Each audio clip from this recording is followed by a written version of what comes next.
I feel very called to become a member of the Catholic Church. Love the Catholic Church. It's just the best place to be. From the studios of EWTN, this is Open Line.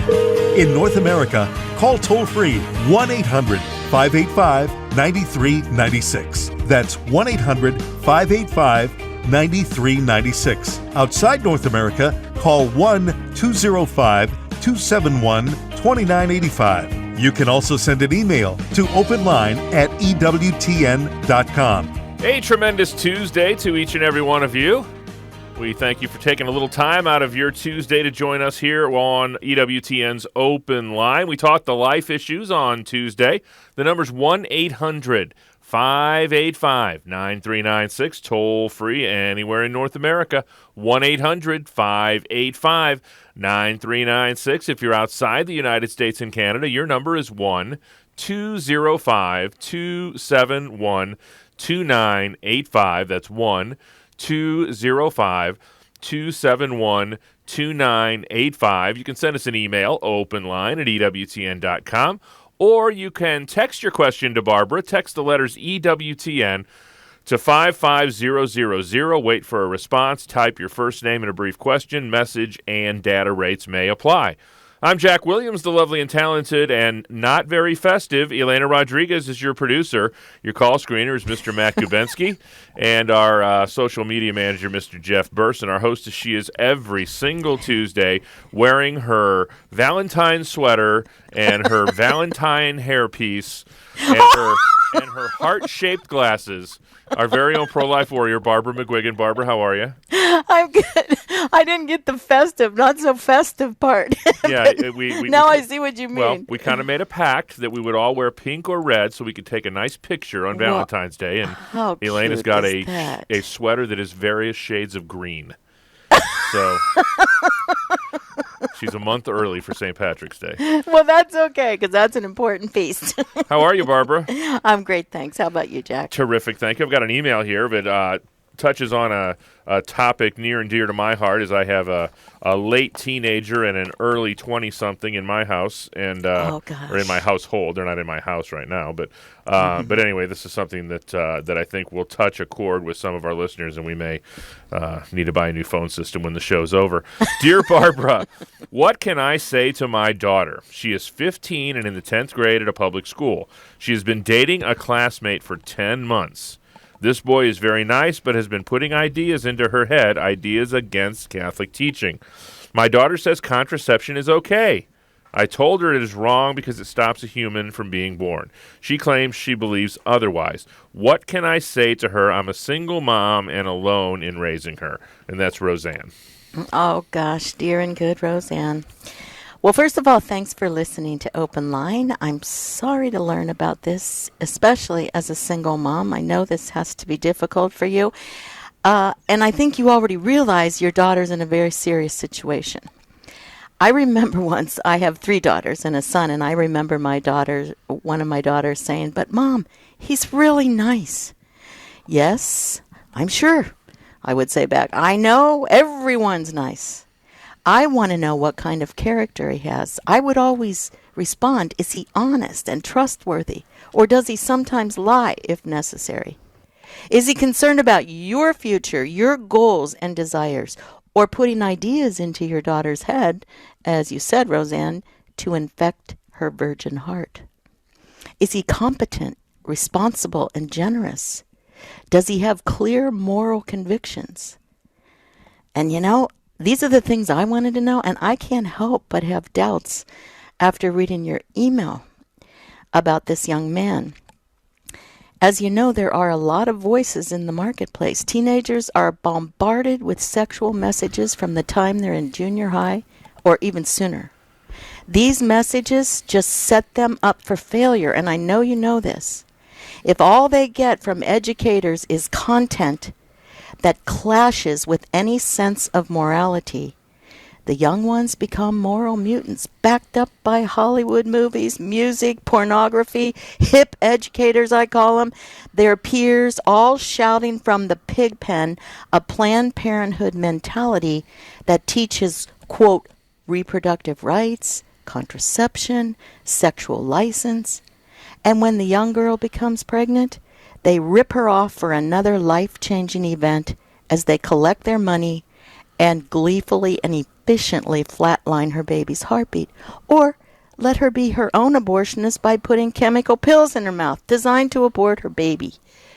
This is an ugly picture that thankfully is happening less if we consider the Pew Report's latest 2016 report that reveals how in 2014, a total of 249,078 babies were born to women aged 15 through 19 years, for a birth rate of 24.2 per 1,000 women in this age group. This is another historic low for U.S. teens, and the Pew Report said it's a drop of 9% from 2013.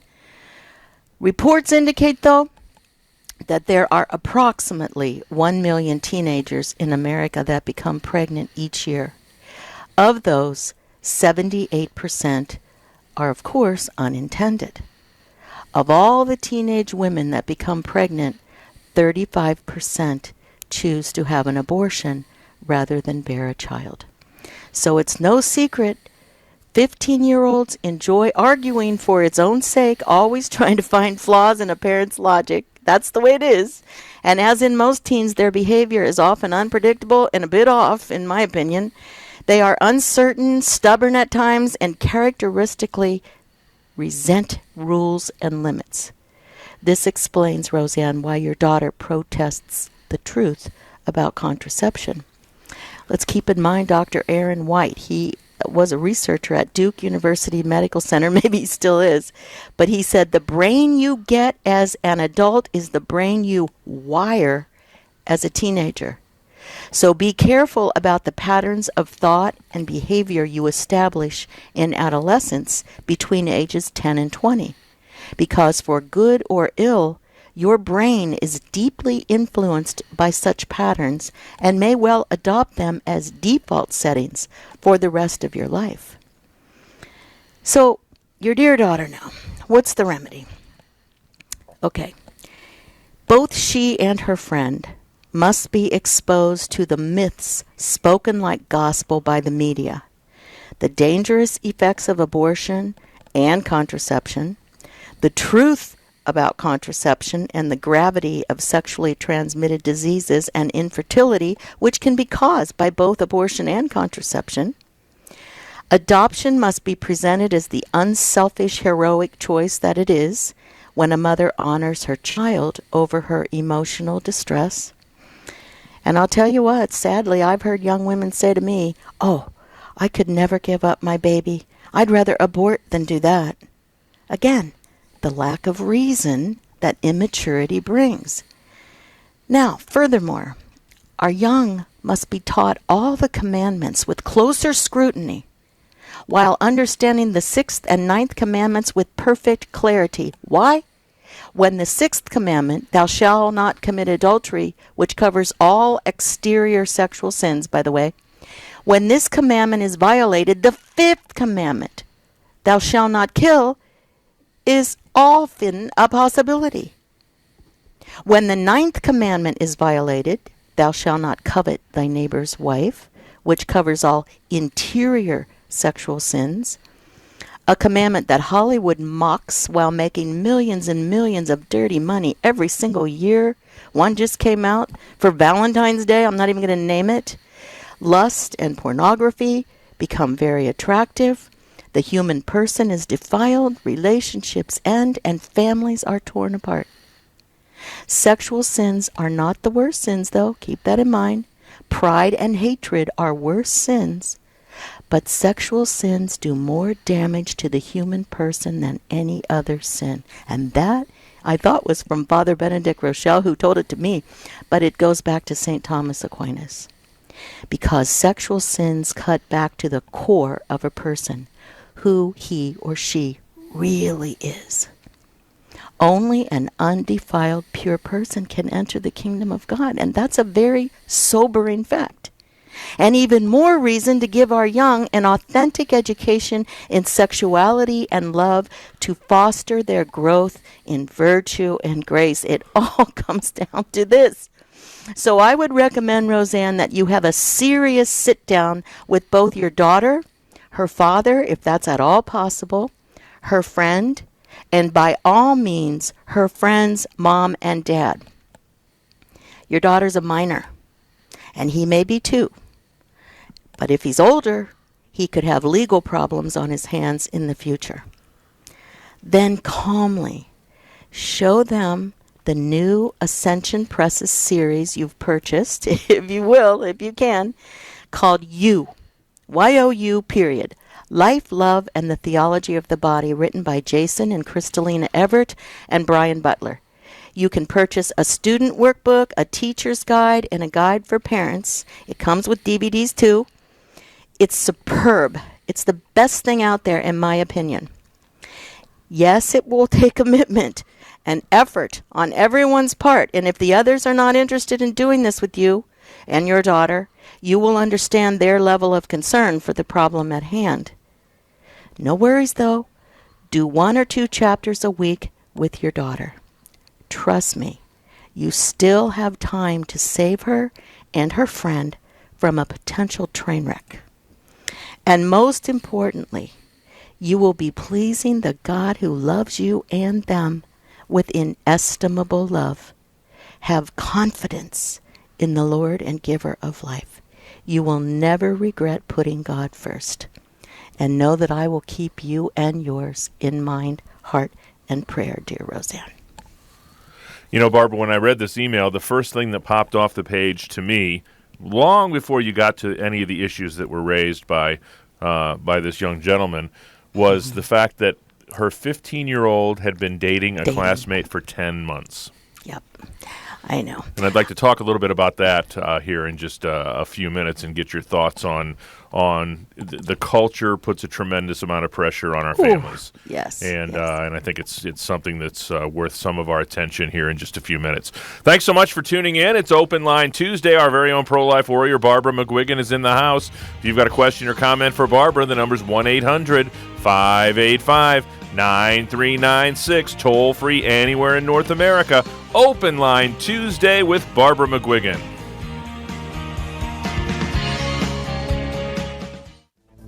This is Cy Kellett. Join me for Catholic Answers Live. It's 2 hours dedicated to Catholic apologetics and evangelization. Designed for Catholics and non-Catholics alike, it's your opportunity to hear from and talk with some of the leading apologists and theologians in the church today. You've got questions? We've got Catholic Answers. Catholic Answers Live, weekdays, 6 to 8 p.m. Eastern on EWTN Radio. No Catholic radio station in your area? Perhaps God is calling you to get involved. Learn more about starting a Catholic radio station where you live. Contact Jack Williams, 205-795-5756, or jwilliams@EWTN.com today. The secular media increased their coverage of this year's March for Life, but they still have a long way to go. Hi, I'm Teresa Tomeo, host of Catholic Connection, with another Media Minute. The 3 major broadcast news networks, ABC, CBS, and NBC, according to the Media Research Center, did cover the 2017 March for Life 37 times more than they did last year, according to their new study. According to the report, the 3 networks spent 21 minutes and 52 seconds covering the 44th annual March for Life, which took place, of course, on Friday, January 27th. The study notes that of the 3 networks, only ABC covered the 2016 March for Life, and only for 35 seconds. The additional coverage primarily framed around the president and the vice president, although the March for Life is an annual event. Much better, but still room for improvement. I'm Teresa Tomeo with another Media Minute on EWTN. This is John Martinoni, host of Open Line Monday. Hello, this is Archbishop Charles J. Chaput, the Archbishop of Philadelphia, Pennsylvania. This is Jerry Usher, co-host of Take Two with Jerry and Debbie. Thanks for listening to the EWTN Global Catholic Radio Network. This is Open Line on the EWTN Global Catholic Radio Network. If you have a question or comment, call 1-800-585-9396. Outside North America, call 1-205-271-2985 or send an email to openline@ewtn.com. That number is toll-free, 1-800-585-9396. Anywhere in North America, a couple lines open for you, 1-800-585-9396. You know, Barbara, we were talking just a few moments ago, the pressure in our culture these days, the pressure to be in some sort of a dating relationship seems to get younger and younger and younger as time goes by. It does. And you can attribute that to the sex education that they're receiving, if not in school, except if they're in public school, you can count on that, but from the media and from the movies they see, if they're allowed to see them. You know, I mean, you can only have so much control over what they do and say. You hope that you have instilled all of the virtue in them that can possibly be instilled, so that when they get older, now they can apply all of these things. They can apply the necessary no's that they need. But if they never hear the word no as children, then it will be extremely difficult for them to be able to say no to themselves. You know, the purpose of dating and courtship is to prepare oneself for marriage. And you know, I've been a firm believer for quite a while that for a person of any age in any situation, if there is any realization at any point that this relationship is not leading to marriage, at that point that relationship probably ceases to be healthy, huh? Well, you're absolutely right. You're absolutely right. And they really don't know what it means to be chaste. They're not, in so many instances, they're not being taught how a chaste person acts. And when you stop and think about it, this is what a chaste person does. He stops and thinks before he or she acts. You know, it's interesting. I heard there was one of our evangelical brothers and sisters who's a pastor who was of reasonable note. You know, you would have heard him on the radio occasionally, and I think a lot of listeners probably would know who he is, maybe not everyone. But he had a policy that he described once that I heard him speaking on the radio, that his children were not allowed to date until they were 16 years old. And even at that point, they couldn't go out unless their prospective escort came to him. He had all daughters. He had three daughters and one son. Like we do, yeah. And they had to come and ask him if they could go on this thing. And he described one situation for a dance at school that his daughter said that she wanted to go to, and that she wanted to go with this certain young man. And he said, "Well, you know the rules. If you want to go, he's got to come and he's got to ask me." So this young man rode his bicycle to this gentleman's office. Went in to talk to him, you know, nervous as you might imagine he was. And he said that he came in and sat down, and he said we'll just say that her name was Katie. I don't know what her name was.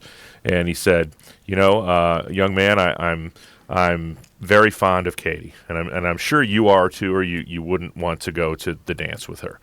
But as our society tells us, Katie probably, based on what we know, is one day going to get married. Mm-hmm. And it's even more likely that it's not going to be to you.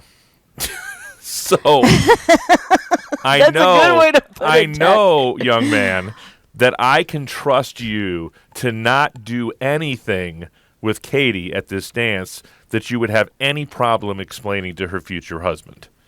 That's a good way to look at it. It's a good way to look at it, and it's good that you communicate with them like that. That's why in my response to Roseanne, I said make sure that you get your little daughter and her friend, right? I mean, he's probably in the same boat as most kids today. Right. They've never been taught why in the grip of a sexual feeling or desire, which they're bound to have because God put them there. I remember once in a retreat that I was giving, one of the little boys raised his hands and he said, "Well, why did God put the desire there if we're not allowed to use it?"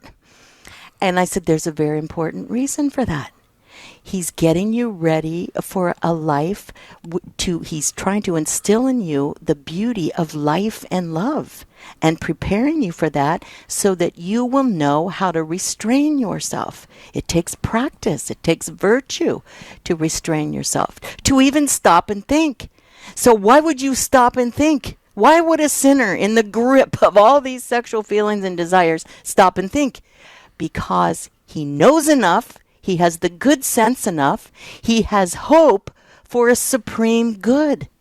He wants to see God one day. That's the bottom line. And he doesn't want any temptation, seduction, or wrong choice to interfere with that.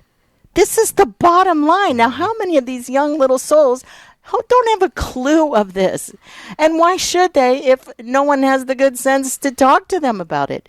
See what I mean? And they don't realize that in the great plan of the creator of the universe, any relationship that is not ordained by him, once you leave that relationship, you run the risk of leaving a part of yourself behind that was meant for another, right? Exactly, Jack, exactly.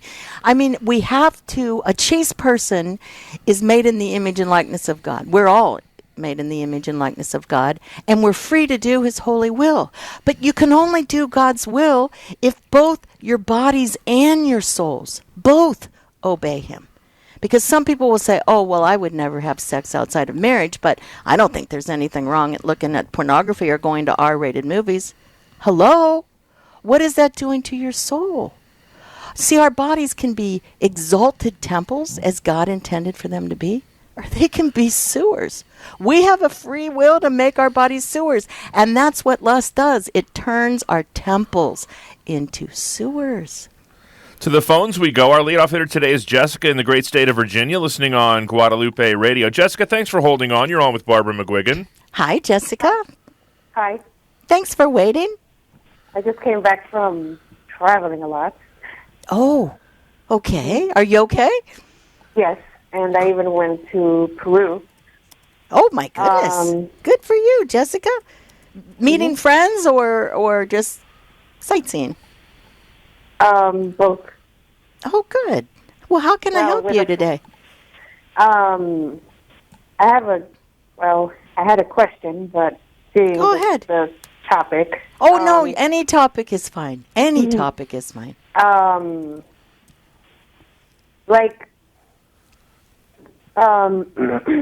Abstinence versus chastity. What is abstinence is like, I'm not going to do it because my parents are going to find out and all that stuff. But chastity is a virtue. Yes. I have a friend who I insist that he gets that he has confirmation and he gets his sacraments. And I even told him about this. Mm-hmm. What is chastity? A virtue or is chastity a virtue? Yes, it comes under the virtue of temperance, and that is self-control, learning how to love properly. See, that's really the bottom line. Because we're made in the image and likeness of God, we have to act, we should act as God acts. We have to love as God loves. And this is the whole bottom line. To act as God acts, we have to have knowledge of truth. We have to know what it means to love properly. There are a lot of people who haven't been schooled in this, and we totally get it. We totally understand that, but that's no excuse for not, if you're a parent or if you're a teacher, to be able to school young people in this so that they don't make such horrific decisions sometimes that, if you start messing around with the image and likeness of God, you're going to be messing around with the rest of your life too. It's not going to be the life that you really thought you were going to have because of the decisions that you made. And we know a lot of it, of wrong decisions, is due to immaturity, for sure. I mean, that's a fact. And, I was quoting in my opening Dr. Aaron White, and he talked about the default settings. What you train your brain to do as a teenager, it goes on to adulthood. But I often wonder if these default settings are the reason why so many of our young people today become perpetual adolescents. Have you ever heard that term before, perpetual adolescence?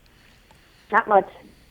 Well, it's a good term because it's people that are afraid of living life, of making decisions, of being responsible, making commitments, getting married, having kids.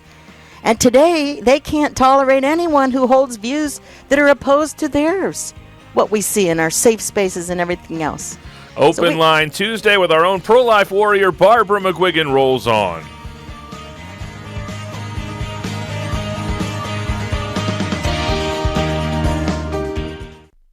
EWTN News Nightly with Lauren Ashburn. I've been a journalist in Washington for 25 years. I've covered car chases, 9/11, hurricanes. At this point in my career is my time to make a difference. EWTN News Nightly takes our Christian Catholic values and shines a light on what the government is or isn't doing and attempts to spur them to action. EWTN News Nightly with Lauren Ashburn. Weekdays at 9 p.m. Eastern on EWTN Radio.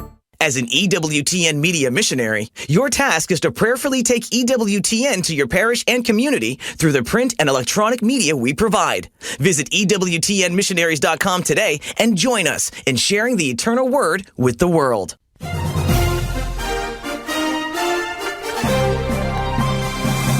Hello, this is Dr. Alveda King of Priest for Life with Pro-Life Update. Today is Valentine's Day, when many messages of affection are exchanged. It is therefore a good day to reflect on how holy human affection is. The emotions and attractions God has given us are not bad, but they are given to us to be governed by reason and grace. If we do not govern them, or if we always let them have the last word in our decisions, we will end up going against reason and grace alike. A culture of life is a culture that avoids two extremes. One, which looks down on all affection and thinks that the only good things are the things of the Spirit, and the other, which allows the emotions to run out of control with no discipline. On this Valentine's Day, may God give us understanding, balance, and grace. This is Alveda King on the EWTN Global Catholic Radio Network. This is Bishop John Brungart of the Diocese of Dodge City. This is Colin Donovan, Vice President for Theology. This is Father Larry Richards, host of Open Line Thursday. Thanks for listening to EWTN Global Catholic Radio Network. This is Open Line on the EWTN Global Catholic Radio Network. If you have a question or comment, call 1-800-585-9396. Outside North America, call 1-205-271-2985 or send an email to openline@ewtn.com. It's Pro-Life Tuesday here on EWTN's Open Line. Our very own pro-life warrior, Barbara McGuigan, is in the house, and we're talking to Jessica in the Washington, D.C. area, listening on Guadalupe Radio. And Barbara, you wanted to kind of put a little period on the end of that sentence and give a little definition of chastity for Jessica. I did, because she asked for that. And chastity, the word chastity means clean, to be pure in your mind, heart, and body. And so, but what I like Father Jack McGoey's, he had a wonderful definition, God rest his soul. He said, chastity is the strength to be truly loving. It's all about love in the full blast of sexual emotion. And what one of us is not in the full blast of sexual emotion at one time or another in our lives? Okay?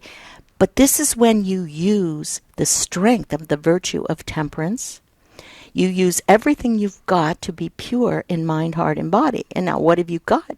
You have your intellect, your free will, and your memory, the powers of the soul that God gave you to remember God's ever-present grace and human effort.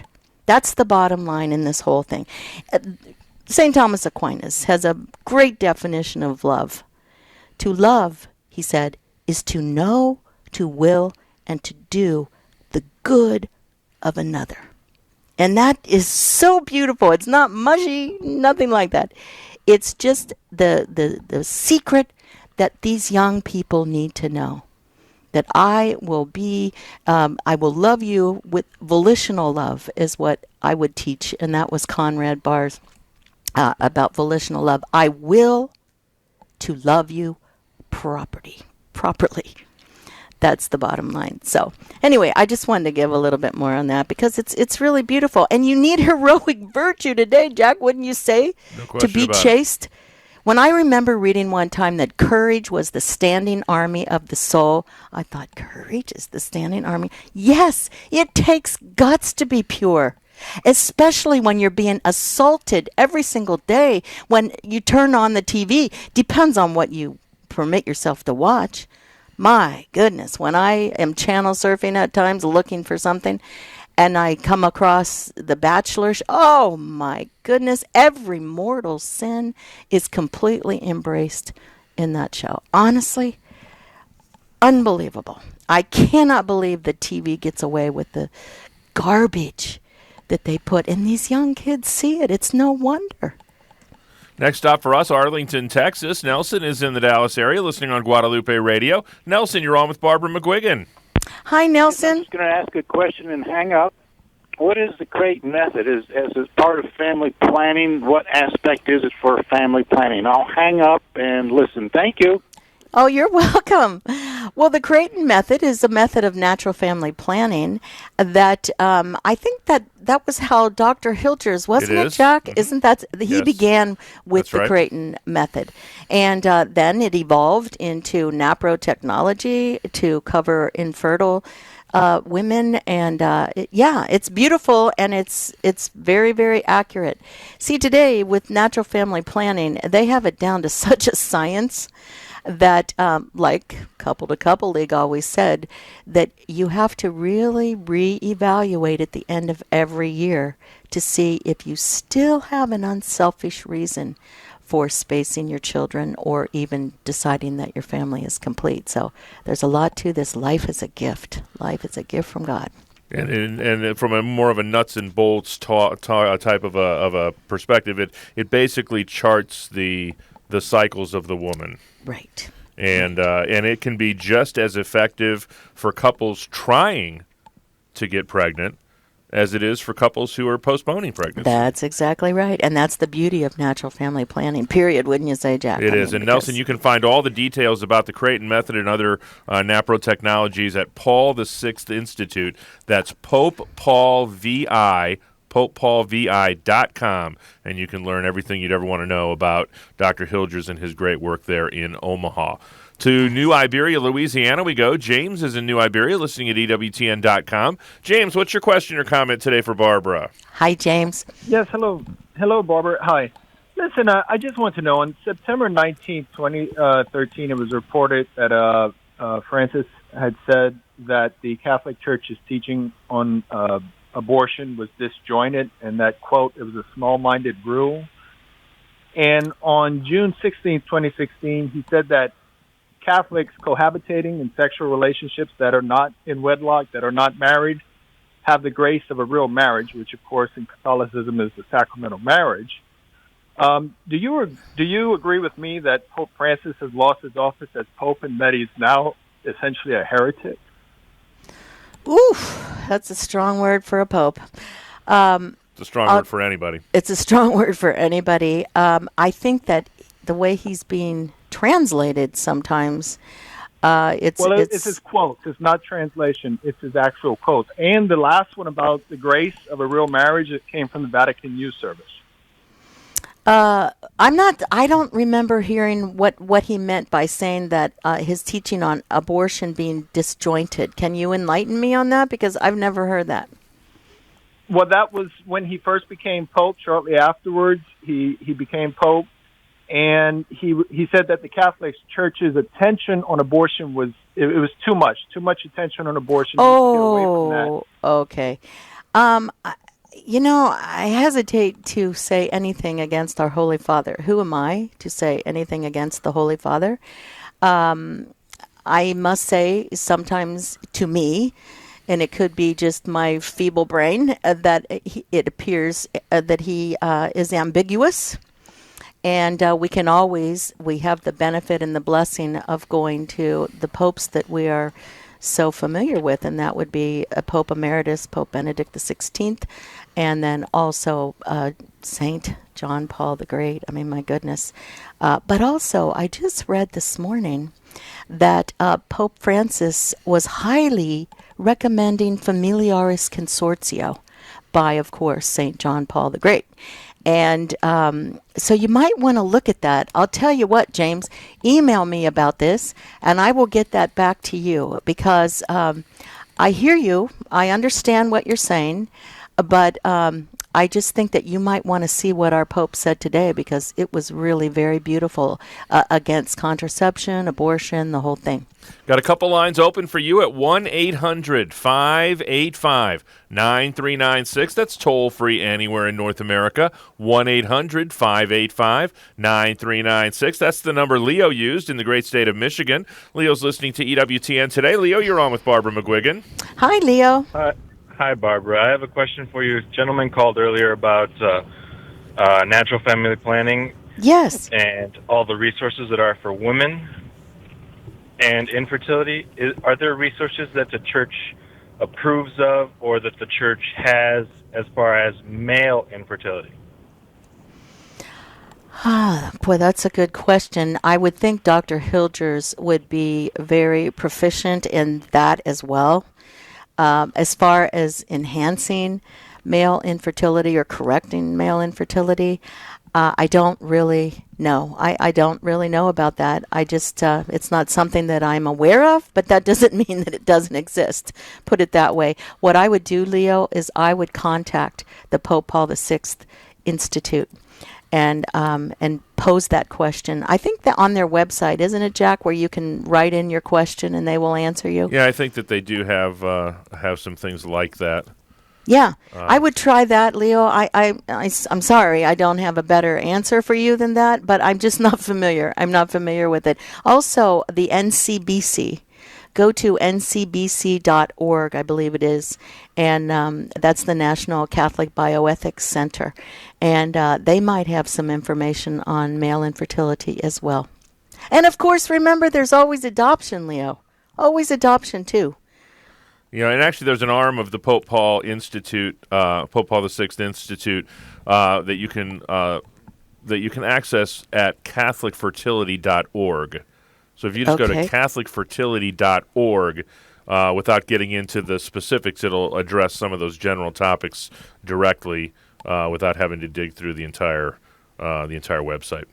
Good. Perfect. Thank you so much. Thanks, Leo. Good Appreciate man. the phone call. 1-800-585-9396 is our toll-free number. Couple lines open for you at 1-800-585-9396. Dave is on YouTube. Hi, Dave. He says, right for the blessing of a child in the womb is intended to support parents awaiting the birth of their child and to encourage prayers for the child in the womb.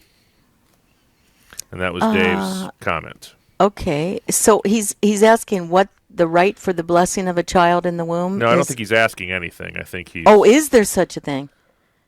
I think he's telling us that there is. Oh, okay, well that's a wonderful thing, and boy, I know so many priests that will, when they see a pregnant woman, they will ask if she would like a blessing, and they do bless her little stomach and the baby inside. It's really a beautiful, and maybe that's exactly what he's talking about. I'm not sure of a definite right, but that would be nice. We have an anonymous email. Barbara says, Dear Barbara, my daughter asked me not to use her name with these photos, which she attached in an email to you. She and I have always been pro-life. I remember in college, kids were talking about the abortion issue. She graduated in 1966. Her daughter lives in Canada, and now they have 6 children. We were overjoyed about a new baby coming in May. On December 12th, her doctor said there was no heartbeat and that she was induced, and then she was induced and delivered little Thomas. The hospital was very supportive of her, but the children are sad, and she's racked with pain in her heart. She wants me to go in this spring to be with the grandchildren. She and her husband have all the love in their hearts, and their children are wonderful parents. I lost her brother Robert before she was born, 9 months, 7 pounds, 3 ounces. They will bury Thomas beside Robert at the local cemetery. I am praying that this hard life lesson brings her much closer to the Lord as it did for me in 1973. I didn't understand hyaline membrane syndrome and stopped breathing. And when I turned back to God and really got in His Word, it made all the difference in my life. Okay. Boy, this is hard. Oh, this is so difficult. I had a girlfriend who delivered in the same situation. Her baby was 9 months, ready to be born, and one day the heart just stopped beating, and she delivered a little stillborn baby. And I don't know that they diagnosed it as hyaline membrane. This is a infant respiratory stress syndrome, they call it now, which is a respiratory disease of the newborn. Their lungs sometimes are not fully developed, and they need the surfactant in it to expand. So that I think they've kind of pretty much gotten that under control these days. But as far as your daughter goes, it's such a pain. It is a hole in your heart to lose a baby. Oh my goodness. And look here, she has 6 children and was getting ready to have her new baby, and how it just hurt her. And people say, oh well, my goodness, she's got all these kids, what is she? It's a hole in your heart no matter what. And I remember Father Paul Marks, the founder and past president, God rest his soul, at Human Life International. And he talked about, he was one of like 17 children, something like that. And he said he watched his mother sob when she lost her 18th, it could have been. I don't remember the exact numbers, but it was a huge number like that. When she lost that baby. It's just such a loss, because your body's prepared, your mind's prepared, your heart's prepared to give birth. And then when this happens, but here's the thing, God always works everything to the good for those who love him. That's one of his promises. So I would like this dear lady and her daughter too to keep in mind that you will be able to hold your little one for all eternity in heaven, which is such a blessing. And really, when you think about it, you can work through your sorrow better this way.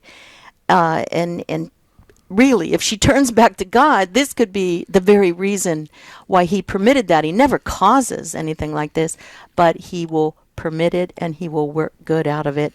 And so to the fact that, just like the lady who wrote this, that her daughter could turn back to God, that's true. And that could make all the difference in the world, as it did to your daughter. But I want you to know that I'm going to pray that your daughter will unite her sorrow with Jesus on the cross, because he wants to be one with all of us. And sorrow is a good way to do it. It's a good way to do it. So anyway, it's a sad case. 1-800-585-9396 is our toll-free number. Still time for your phone calls at 1-800-585-9396. You can send us an email, openline at EWTN.com, or you can text your question to Barbara. She is a modern-day pro-life warrior. And you can text your question, text the letters EWTN to 55000. Wait for a response. Text your first name and your question. Message and data rates may apply. Barbara, did you know that there were 3 St. Valentines?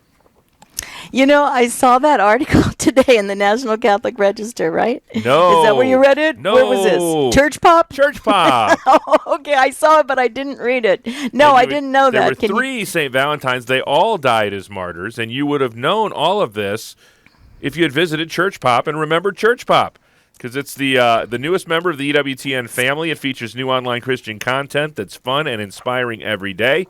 You can find it on Snapchat, Instagram, and on the web at churchpop.com. Churchpop.com. And the skull of one of the St. Valentines is also, I think, on display permanently in Rome.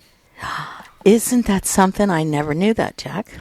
Well, Church Pop is your key to I love vast Church amounts Pop. of knowledge. Oh, it's fabulous. I've been reading it for a long time. It's been out a couple years, It and has. And now he's under EWTN, which I think is wonderful. But it's digestible, bite size. A perfect mix of the serious with the irreverent, and he just really does a fantastic job. And some of the funnier things he puts on there will just bring a smile to your face. It's true. It's very true. Churchpop.com. Be sure to check it out.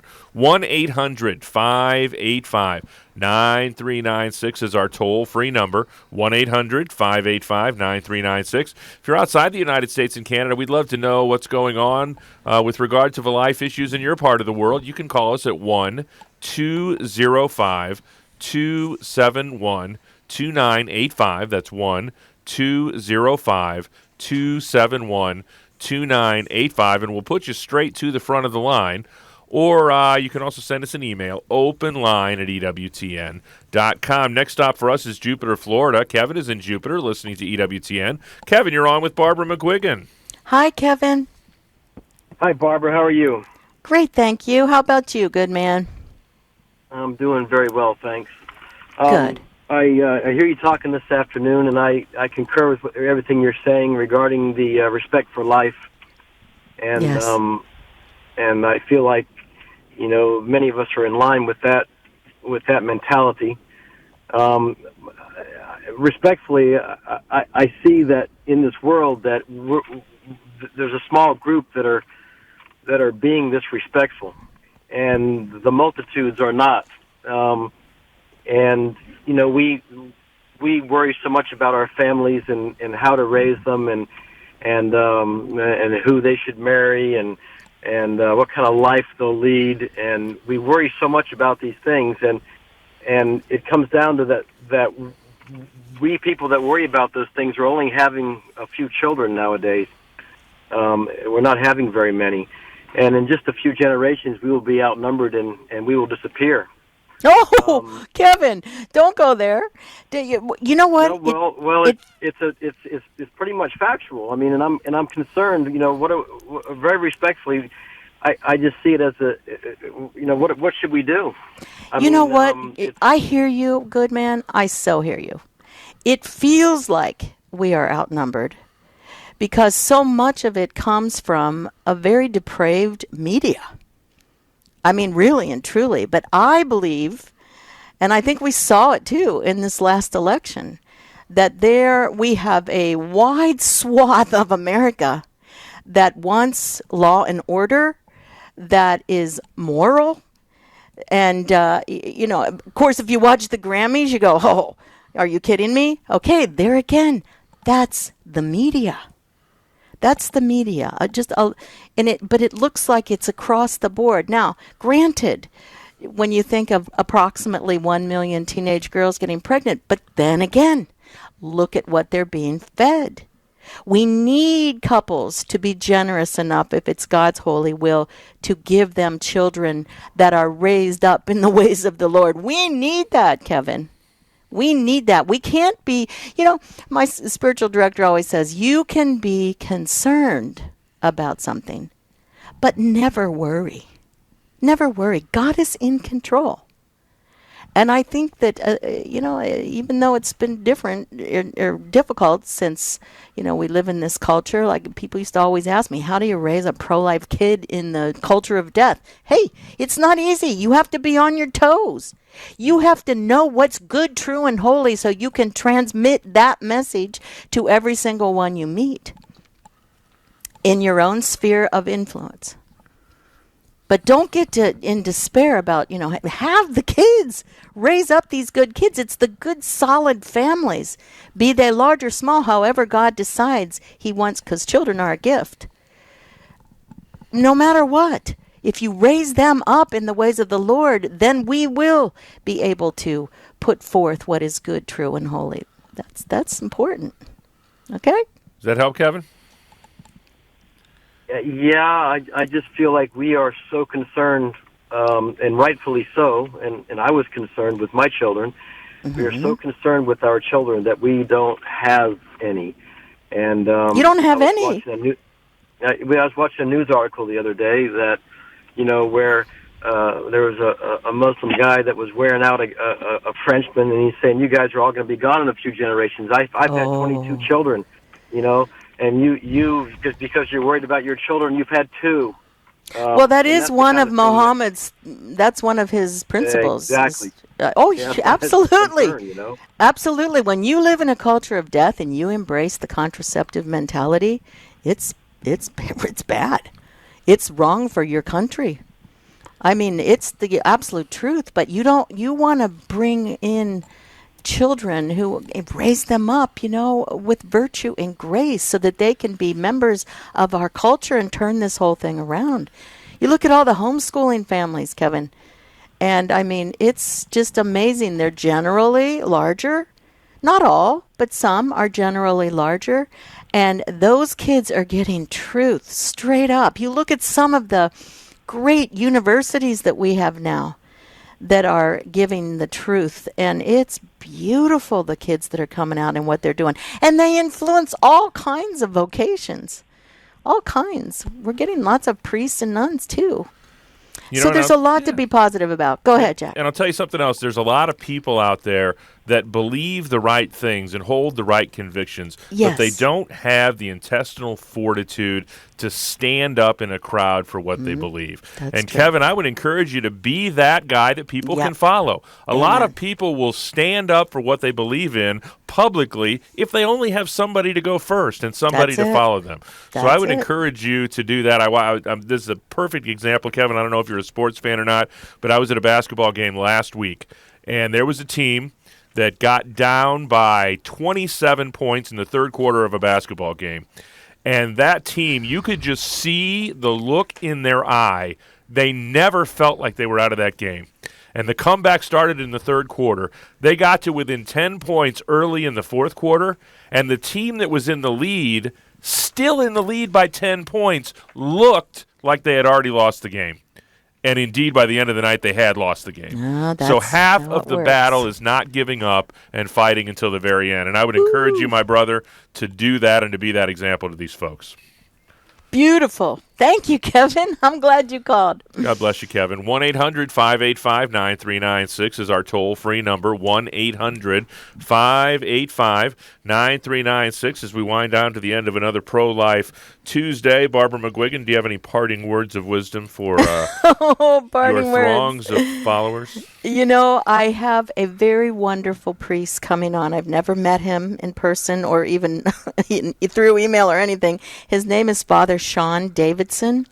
He just came out with a beautiful book about St. Mary Magdalene, Prophetess of Eucharistic Love.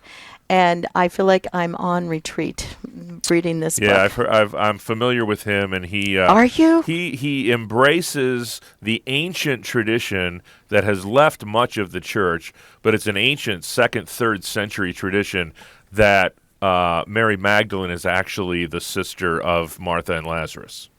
Really? It is. So you'll enjoy that.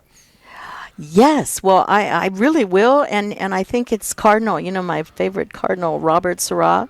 He said St. Mary Magdalene reminds us of the need to recover the primacy of God and the primacy of adoration in the life of the church and in the liturgical celebration. It doesn't get any better than that. What time is that on Saturday?